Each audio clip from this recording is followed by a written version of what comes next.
Again. All right.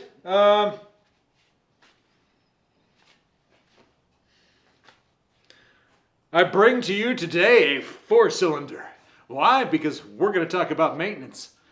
And we're going to talk about generalization. So, 2 issues, right? So we got a couple of things we're worried about here.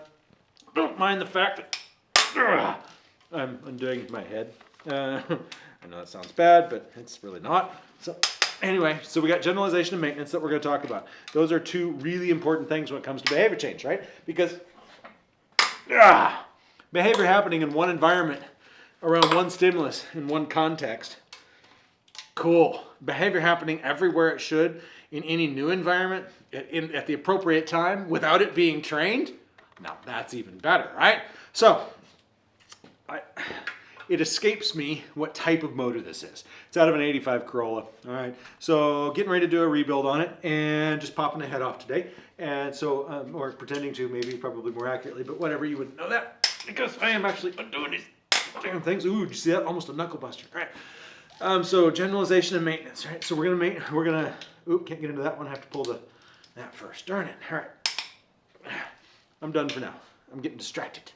All right, so generalization, maintenance stuff, we're going to get behavior to happen in other environments, right? We have a training environment. That's the place where the person learns to engage in the behavior.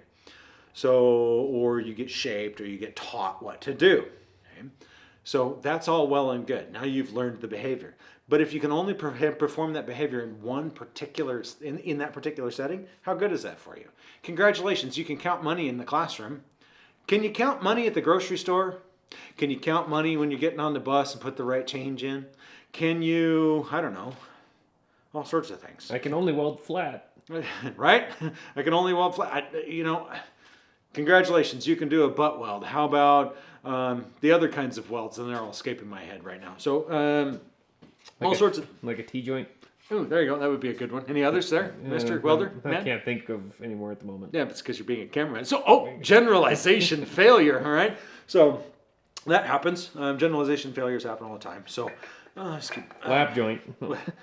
Give me time. I'll keep pulling up with them. Well, ladies and gentlemen, you got a great example of response latency there. The shorter that latency of responses, the more fluent the behavior is. So the ability to name different welds in Brad back there is pretty solid, but the response latency is a bit long, so methinks we lost some fluency over time. Anyway, so getting that behavior to happen in other environments, that's generalization. We want to actually program for that, and there's cool ways you can. So you can program for generalization in a lot of ways. Number one, like I'm doing it right now, right? So I'm under the watchful eye of my cameraman here.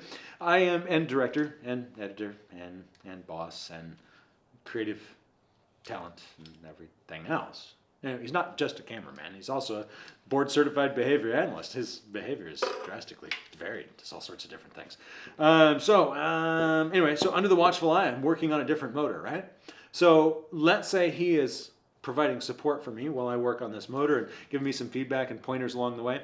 Well, behind him, Mr. Camino, I've also done quite a bit of work to that motor. I work on that thing blind. You know, it's only like 5 bolts on the damn thing. Anyways, work on that. But he's helping me learn a new skill, right? Helping me learn to work on a new motor. Is it the same skill? Yeah.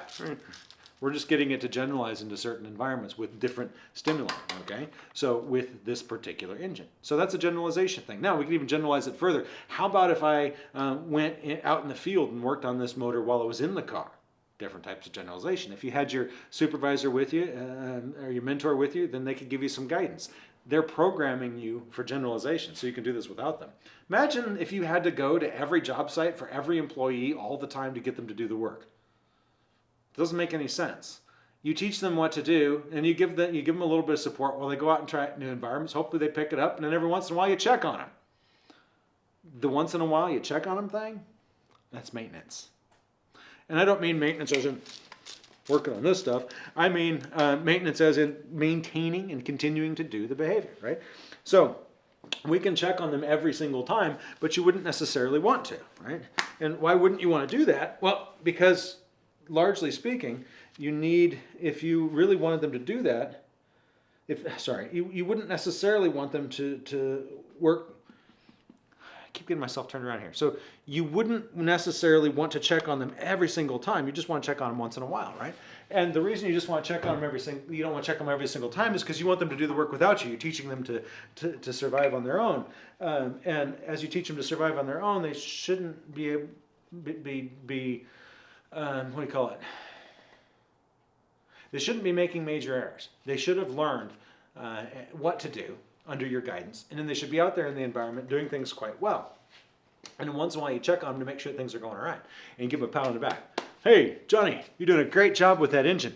Or hey, Bill, or hey, Jessica, or hey, whatever. I don't care who it is, but give them a pat on the back for doing the job right. So then as you're cruising around being a manager and being a foreman or whatever it is that you are, right? You don't have to manage every single person all the time, just once in a while. And you give them some support along the way if they're doing the right thing. If they're doing the wrong thing, then you might want to nudge them a little bit and get them going back in the direction, right? So this is about generalization and maintenance. You don't necessarily want to reinforce every behavior every single time.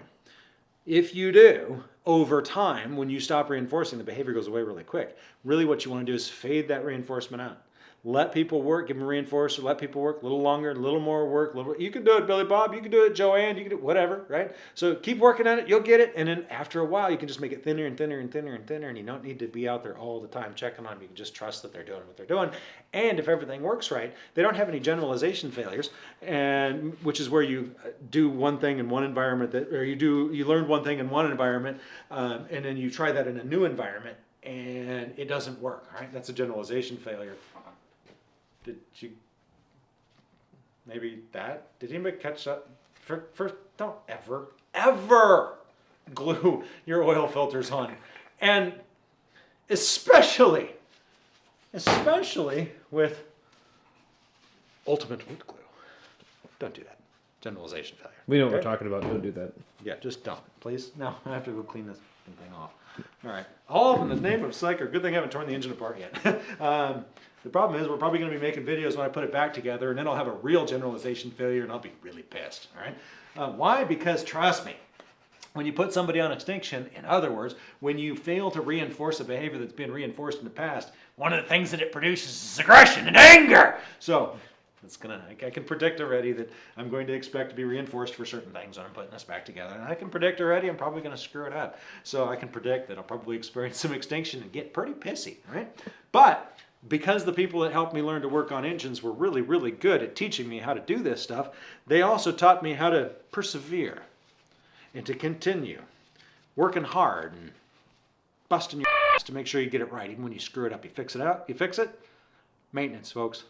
Even when shit gets tough, you keep plugging away at it. So don't forget to get people to that point. You need to reinforce them for it. You need to strengthen that response. You need to back off that reinforcement so you're not overdoing it.